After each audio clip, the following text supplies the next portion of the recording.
Let's talk a bit about kitchen feng shui and setting up your oven and your refrigerator. Now you can see the oven over here on the left. It's a little apartment version, and you can see the refrigerator nearby. Now it would be not good to have the refrigerator and the oven directly across from each other.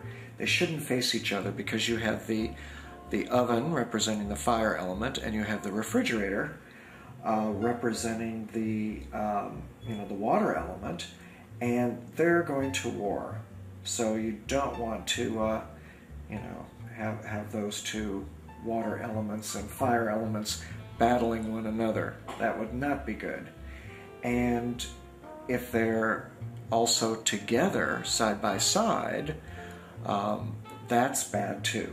And usually they don't mix harmoniously, and it's said that quarrels can oftentimes arise in the household.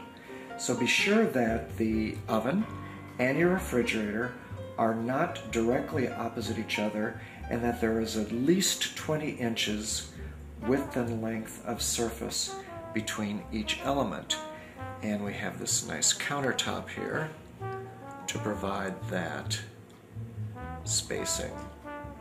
So fire and water can exist side by side in harmony.